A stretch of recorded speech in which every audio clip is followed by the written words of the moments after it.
Bismillahir Rahmanir Rahim. Regarding the Holy Qur'an, the misconception I'd like to bring into discussion today relates to this notion that there are certain blessings which one gets when one reads one of the very famous surahs of Quran, and that is Surah Yaseen. So I'd like to clarify some of the misconceptions that are found vis-a-vis the fact that the Surah Yaseen, whenever it is read, it brings about certain blessings for the person who recites it. Now, there are many narratives which say certain things about reciting Surah Yaseen.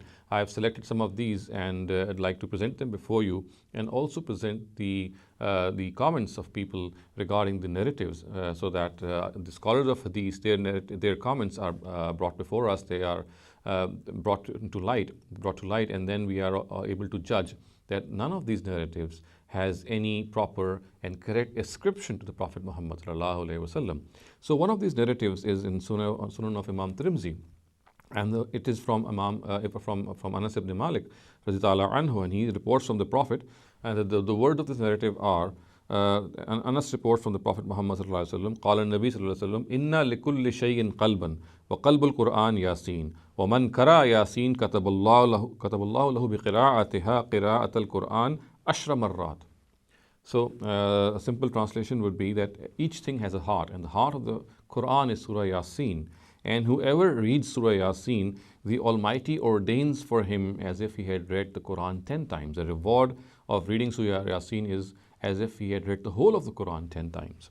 Now, first of all, it needs to be understood that there is a majhul, an unknown narrator found in the chain of narration of this narrative, and he is Harun Abu Muhammad. So he is a majhul narrator. Our muhaddisun, scholars of hadith, they say that we know nothing about who this person is. And of course, when a person is majhul, a person is unknown in the chain of narration of a narrative, then that narrative cannot be properly ascribed at all to the Prophet Muhammad sallallahu alaihi wasallam. Now, another narrative is from Musnad Ahmed ibn Hanbal, the Musnad of Imam Ahmed ibn Hanbal. And this narrative is from Maqal ibn Yasar. He reports from the Prophet, and he says, وَيَاسِين قَلْبُ الْقُرْآنِ لا يقرأها رجل يريد الله تبارك وتعالى والدار الآخرة إلا غفر له وقرأوها على موتاكم. The translation of these words are that Yasin is the heart of the Quran, and as soon as a person reads the Surah Yasin and he wants the pleasure of the Almighty, and also he intends to have a place in the hereafter, he is forgiven. And the next words are وَقْرَهُوهَا عَلَى مَوْتَاكُمْ. You should read Surah Yasin over your dead people. So this is what this narrative says. And again, I would say that in this particular narrative, there is again an unknown person. So in the chain of narration, after Mu'tamir, the words are Mu'tamir an Abihi and Rajulin an Abihi. So an Rajulin, of course, here means there is a person who is unknown. We don't know who that person is, and he is not been named here. And as a result, this narrative, of course, cannot be relied upon, because in its chain of narration, there is a person of whom we have no knowledge of. So therefore, this narrative also does not hold any ground, and we cannot properly ascribe it to the Prophet Muhammad sallallahu alaihi wasallam.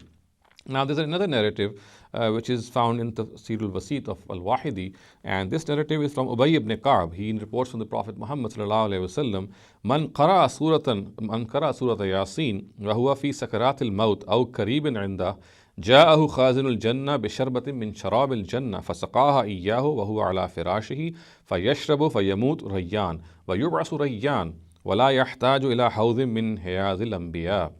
So a translation of this narrative would be that whoever reads Surah Yasin when he's in his dying moments, or he's about to die, the God of heaven comes to him with a sip of the sharab, or the drink of heaven, and he feeds him with that sip, and while he's lying down, so he fayashrabu, he fayamutu rayyan, he drinks that, and then he dies in the state that his thirst has been totally quenched.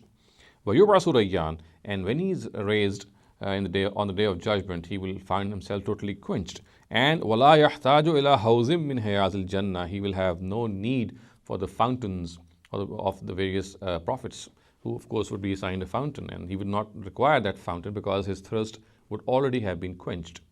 Now again, this narrative is a subject of severe criticism, and Hafiz ibn Hajar, he says that one of the narrators of this narrative is Yusuf ibn Atiyah.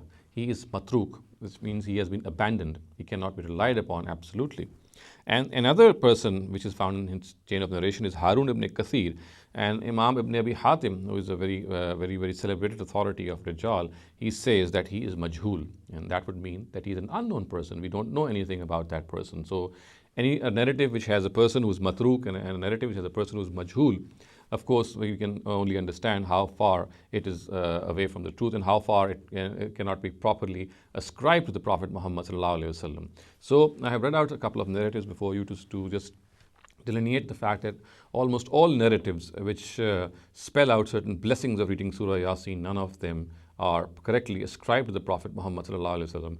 And unfortunately, we Muslim people are often bent upon reading Surah Yaseen for these purposes that are spelled out here. Of course, reading Surah Yaseen is something which will earn us great reward. But then the purpose of reading Surah Yaseen should be that we understand its message. We understand what it says to us. We understand its directives. We apply its directives to us. We follow the commandments which are spelled out, and we follow the various things which are found in the Surah Yaseen. So if Surah Yaseen has to be read, then it has to be read so that we can obtain guidance from it. There is no correctly ascribed narrative of the Prophet which says that Surah Yaseen is the heart of the Quran, or that reading Surah Yaseen entails such and such blessings. As I said, these three main narratives, all of them do not have a correct ascription to the Prophet Muhammad sallallahu alaihi wasallam. أقول قولي هذا واستغفر الله لي ولكم ولسائر المسلمين والمسلمات.